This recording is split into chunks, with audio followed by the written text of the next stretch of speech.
Hi അസ്സലാമലൈക്കും. Kitchen പലാസയുടെ പുതിയൊരു വീഡിയോയിലേക്ക് സ്വാഗതം. അപ്പോൾ ഇന്നത്തെ വീഡിയോയിൽ നമ്മൾ തയ്യാറാക്കാൻ പോകുന്നത് കുലാവി അഥവാ ഗോതമ്പ് പായസമാണ്. ഈ കുലാവി ചെറിയ ചെറിയ അരിപ്പിടി വെച്ചിട്ടും ഉണ്ടാക്കാറുണ്ട്. ഞാൻ അങ്ങനെയും ഉണ്ടാക്കിയിട്ടുണ്ട്. മുൻപ് കാലങ്ങളിലൊക്കെ അങ്ങനെയായിരുന്നു അത്രേ ഉണ്ടാക്കിയിരുന്നത്. പക്ഷേ ഇപ്പോൾ കൂടുതലായിട്ടും ഗോതമ്പ് വെച്ചിട്ട് തന്നെയാണ് ഉണ്ടാക്കുന്നത്. അപ്പം നമ്മളും ഗോതമ്പ് വെച്ചിട്ട് തന്നെയാണ് ഉണ്ടാക്കുന്നത്. അപ്പം നമുക്കിതെങ്ങനെയാണ് റെഡിയാക്കുന്നതെന്ന് നോക്കാം. അപ്പോൾ അതിന് വേണ്ടിയിട്ട് നമ്മൾ ഒരു ചെറിയൊരു ബൗള് ഗോതമ്പ് എടുത്തിട്ട് ഒരു 3-4 മണിക്കൂർ കുതിർത്ത് വെച്ചതാണിത്. ഇത് നമ്മൾ കുറച്ച് വലിയൊരു കുക്കറിൽ വേവിച്ചെടുക്കാൻ പോവാണ്. പെട്ടെന്ന് വെന്ത് കിട്ടാൻ വേണ്ടിയിട്ടാണ് ഈ ഗോതമ്പ് നമ്മൾ കുതിർത്ത് വെച്ചത്. ഇതിലേക്ക് നമ്മൾ ഗോതമ്പ് അളവെടുത്ത അതേ ബൗളിൽ തന്നെ ഒരു 5 ബൗള് വെള്ളമാണ് ഒഴിച്ചു കൊടുക്കുന്നത്. അതായത് ഗോതമ്പിൻ്റെ 1 ഇഞ്ച് മുകളിൽ വെള്ളം വേണം. ഇനി ഇത് നമ്മൾ ഒരു വിസിൽ വന്നതിന് ശേഷം സിമ്മിൽ വെച്ച് കൊടുത്തുകൊണ്ട് അരമണിക്കൂർ വേവിച്ചെടുക്കുകയാണ്. ഇപ്പോൾ ഇത് നമ്മൾ വേവിച്ചെടുത്തിട്ടുണ്ട്.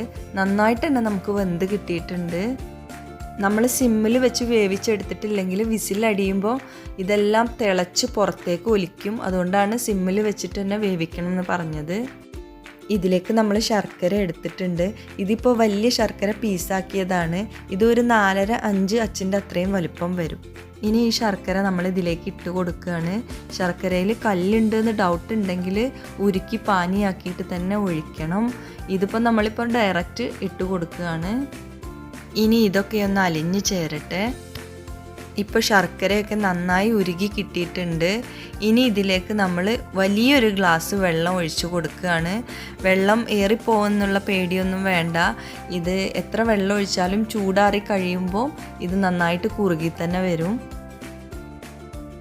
ഇനി ഇതിലേക്ക് നമ്മൾ 1 കപ്പ് തേങ്ങ ചിരകിയത് ഇട്ട് കൊടുക്കുകയാണ്. നന്നായി ഒന്ന് ഇളക്കി യോജിപ്പിച്ച് കൊടുക്കുക. ഇനി നമ്മളിതിലേക്ക് 2 ടേബിൾ സ്പൂൺ അരിപ്പൊടി എടുത്ത് സാധാ നോർമൽ വെള്ളത്തിൽ കലക്കി എടുത്തതാണിത്. ഇത് ഇതിലേക്ക് ഒഴിച്ചു കൊടുക്കുകയാണ്. ഒഴിച്ച ഉടനെ തന്നെ നമ്മൾ നന്നായിട്ട് ഇളക്കിക്കൊണ്ടേ ഇരിക്കണം, ഇല്ലെങ്കിൽ ഇത് കട്ട പിടിക്കും. ഇങ്ങനെ ചെയ്യുന്നത് നമ്മുടെ പായസം ഒന്ന് കുറുകി കിട്ടാൻ വേണ്ടിയിട്ടാണ്. ഇപ്പം നമ്മുടെ പായസം കുറുകി വന്നിട്ടുണ്ട്. ഇനി നമ്മളിതിലേക്ക് സ്പൈസസ് പൊടിച്ചതാണ് ഇട്ട് കൊടുക്കുന്നത്. അതായത് 1 കഷ്ണം പട്ട, 5-6 ഏലക്കായ, ഒരു 15 ഗ്രാമ്പു എന്നിവ പൊടിച്ചെടുത്തതാണിത്. ഗ്രാമ്പുവാണ് കൂടുതൽ എടുക്കേണ്ടത്. കാരണം ഗ്രാമ്പുവിൻ്റെ ടേസ്റ്റാണ് മുന്നിട്ട് നിൽക്കേണ്ടത്. ഈ ഗ്രാമ്പുവിൻ്റെ ടേസ്റ്റാണ് ഈ കുലാവിയുടെ കറക്റ്റ് ടേസ്റ്റ് എന്ന് പറയുന്നത്. വീറ്റ് ആയതുകൊണ്ട് തന്നെ ഇത് തണുത്ത് കഴിയുമ്പോൾ കുറുകി വരും. അതുകൊണ്ട് നമ്മൾ കുറച്ച് വെള്ളം രൂപത്തിൽ തന്നെ ഇത് ഫ്ലെയിം ഓഫ് ചെയ്യണം. ഇനി ഇതിലേക്ക് നമ്മളൊരു നുള്ളു ഉപ്പ് ഇട്ട് കൊടുക്കുകയാണ്. ജസ്റ്റ് ഒന്ന് ടേസ്റ്റ് ബാലൻസ് ചെയ്യാൻ വേണ്ടിയിട്ട്, മധുരം ഒന്ന് ബാലൻസ് ചെയ്യാൻ വേണ്ടിയിട്ട്. ഇപ്പോൾ ഇതിലേക്ക് നമ്മൾ ഒരു 1/2 പീസ് സവാള നെയ്യിൽ വറുത്തിട്ട് ഇട്ട് കൊടുത്തിട്ടുണ്ട്. അത് നമ്മൾ വീഡിയോ എടുക്കാൻ മറന്നു പോയതാണ് കേട്ടോ.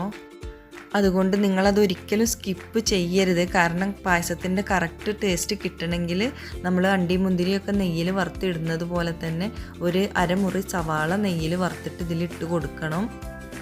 ഇപ്പോൾ നമ്മളുടെ പായസം റെഡി ആയിട്ടുണ്ട്. നമ്മൾ വളരെ പെട്ടെന്ന് തന്നെ ഈ പായസം റെഡിയാക്കി എടുത്തിട്ടുണ്ട്. ഇന്നത്തെ വീഡിയോ നിങ്ങൾക്ക് എല്ലാവർക്കും ഇഷ്ടപ്പെട്ടിട്ടുണ്ടാവുമെന്ന് വിചാരിക്കുന്നു. ഇഷ്ടപ്പെട്ടിട്ടുണ്ടെങ്കിൽ തീർച്ചയായിട്ടും ലൈക്ക് ചെയ്യാൻ മറക്കരുത്.